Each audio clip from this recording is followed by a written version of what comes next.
بسم اللہ الرحمن الرحیم۔ محترم ناظرین، انسانی تاریخ میں بہت بار نبی کریم صلی اللہ علیہ وآلہ وسلم کے جسم مبارک کو چوری کرنے کی کوشش کی گئی۔ سلطان محمود نور الدین زنگی سلجوق سلطنت کا بہت مشہور سلطان تھا۔ شام کے علاقے پر اس کی حکومت تھی۔ سلطان محمود نور الدین زنگی صلاح الدین ایوبی کے استاد بھی تھے۔ ایک مرتبہ نور الدین زنگی تہجد کی نماز پڑھنے کے بعد سو گئے تو انہیں خواب میں نبی کریم صلی اللہ علیہ وآلہ وسلم کا دیدار نصیب ہوا۔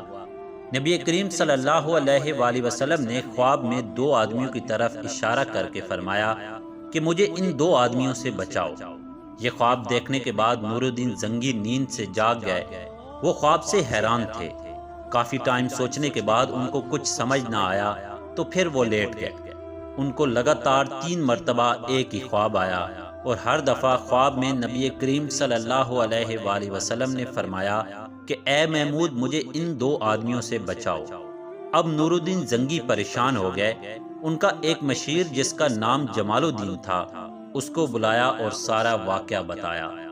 تو ان کے مشیر جمال الدین نے کہا کہ آپ 3 مرتبہ خواب دیکھنے کے بعد یہاں کیوں بیٹھے ہیں؟ آپ فوراً مدینہ روانہ ہو جائیں اور واقعہ کا کسی سے ذکر نہ کریں۔ 16 دن کے بعد نور الدین زنگی مدینہ پہنچ گئے۔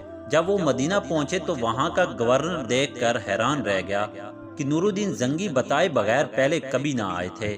تو گورنر کو حیران دیکھ کر نور الدین زنگی نے سارا ماجرا بتایا۔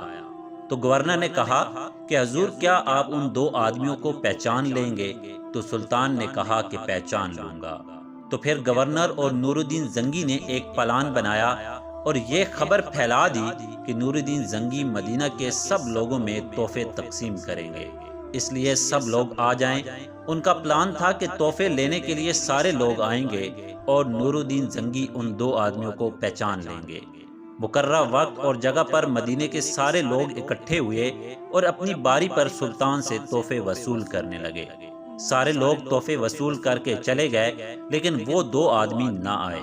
تو سلطان نے گورنر سے پوچھا کہ کیا مدینہ کے سارے لوگ آئے تھے؟ کوئی رہ تو نہیں گیا؟ تو گورنر نے کہا کہ مدینہ کے سارے لوگ آئے تھے، صرف 2 آدمی جو کچھ دن پہلے مراکش سے آئے ہیں وہ مہمان ہیں، وہ نہیں آئے۔ تو سلطان نے گورنر سے کہا کہ وہ مہمان ہیں، وہ یہاں نہیں آئے تو ہم ان کو ملنے چلے جاتے ہیں۔ تو گورنر سلطان کو لے کر ان کے گھر گئے۔ ان کا گھر روضہ رسول کے بہت قریب تھا۔ سلطان نے جیسے ہی ان 2 آدمیوں کو دیکھا تو پہچان لیا یہ وہی 2 آدمی تھے جن کی طرف نبی کریم صلی اللہ علیہ وآلہ وسلم نے خواب میں اشارہ کیا تھا۔ لیکن سلطان نے یہ بات ظاہر نہیں ہونے دی کہ وہ ان 2 آدمیوں کو پہچان گئے ہیں۔ سلطان نے ان سے بات چیت شروع کر دی تو سلطان کو یقین ہو گیا کہ وہ جھوٹ بول رہے ہیں۔ سلطان نے حکم دیا کہ ان کے گھر کی تلاشی لیں، لیکن ان کے گھر سے کوئی چیز برآمد نہیں ہوئی جس کی بنیاد پر ان پر شک کیا جاتا۔ آخر سلطان نے خود تلاشی لی اور ایک کمرے میں قالین بچھی ہوئی تھی۔ جب اس کو ہٹایا گیا تو اس کے نیچے لکڑی کا تختہ تھا۔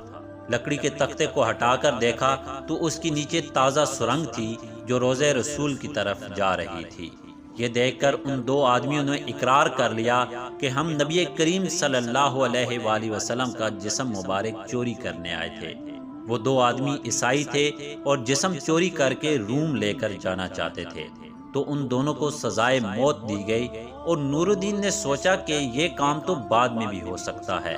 تو انہوں نے حکم دیا کہ روضہ رسول کے چاروں طرف گہری خندق کھود کر اس میں سیسا ڈال دیا جائے تاکہ پھر کوئی اس طرح کی حرکت نہ کر سکے۔